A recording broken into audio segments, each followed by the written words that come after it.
Bonsoir à tous, c'est Ria Storm. Alors on se trouve pour une nouvelle vidéo pour les prévisions pour l'hiver 2022-2023. Alors du coup on est le mardi 8 novembre 2022, du coup on se retrouve pour une nouvelle vidéo pour l'hiver 2022-2023. Donc la dernière actualisation c'était pas longtemps, je l'avais faite la mi-octobre. Cette fois-ci j'avance plus vite, je le fais, je sais les cartes parce qu'après je dois laisser la place pour la dernière actualisation, que les toutes dernières de l'hiver pour fin novembre. Parce qu'après c'est l'hiver, en décembre, janvier, février. Alors, je vais aussi parler de fin novembre, parce que fin novembre aussi s'annonce plus ou moins intéressant, on va en parler. Alors, du coup, pour fin novembre, on aura une fin novembre, ça dépend en fait, on sait pas encore, on sait pas ce que... Bon, après, il y a beaucoup plus de chances qu'elle soit beaucoup plus froide et beaucoup plus humide. Ça veut dire pour avoir peut-être les premières neiges en pleine. Et la fiabilité, des fois, elle augmente, elle est au-dessus de 50%, du coup, on pourra avoir les, parfois les premières neiges en pleine.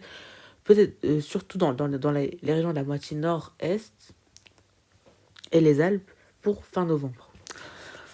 Donc c'est vrai que je verrai une fin novembre plus froide et plus humide, donc entre le 27 et le 30. Voilà.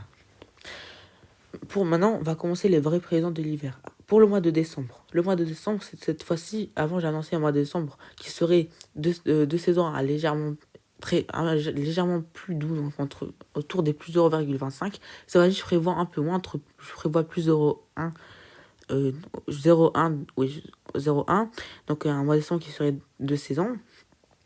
Et pour les précipitations, je vois un mois de décembre qui serait beaucoup plus de saison, moins humide que la dernière utilisation, donc on serait dans les plus 10%.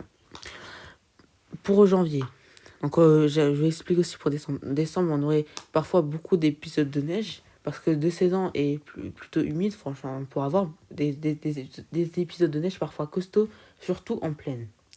Et en montagne, c'est sûr qu'il y en aura, mais en plaine aussi, on aura des forts épisodes de neige, surtout en dernière partie du mois de novembre, en dernière quinzaine, on pourra avoir beaucoup d'épisodes de neige. Et peut-être l'arrivée, donc une première partie de décembre plus douce et moins humide, et la deuxième partie beaucoup plus froide, hivernale et très neigeuse. Donc on doit s'attendre un peu à ça pour le mois. Donc c'est pour ça qu'on se dirigeait vers un mois de décembre, finalement de saison. Parce que plus doux en première partie, plus froid en deuxième partie, donc ça fait 2 saisons.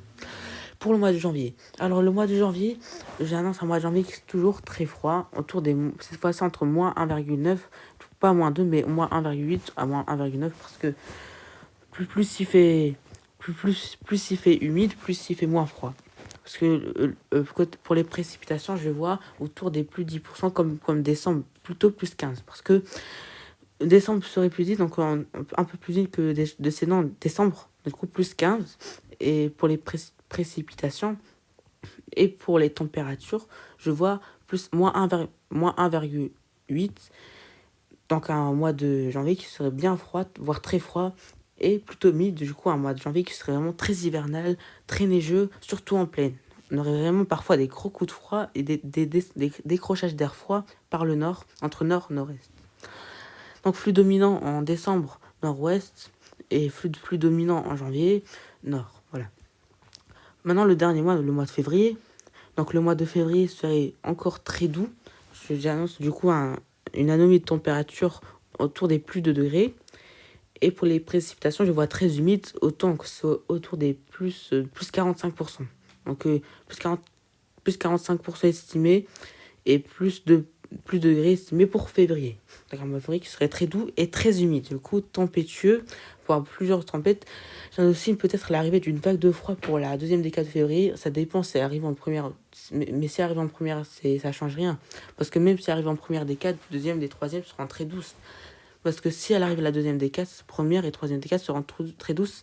Et peut-être la fin du mois de février sera vraiment tempétueuse. Mais après le mois de février, c'est vraiment le mois le moins fiable. C'est parce que c'est toujours, ça peut être soit c'est froid en fait, soit c'est doux. En fait, ça a toujours été comme ça, mais il a toujours été doux et humide ces dernières années. C'est plutôt ces derniers hivers, parce que dernières années, il y a plusieurs mois dans l'année. Mais ces derniers hivers, il a toujours été très doux, il a toujours été doux et très humide. Surtout en 2020, en 2007 en fait. C'est toujours comme ça, sauf les 2 dernières années qui ont été à cause des anticyclones, qui ont été dominants. Donc en tout, on arrive à un hiver avec qui serait 2 saisons.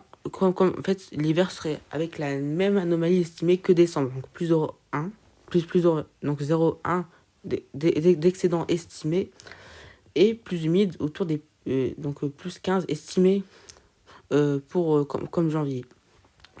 Donc un hiver qui serait plutôt humide et de saison. Voilà.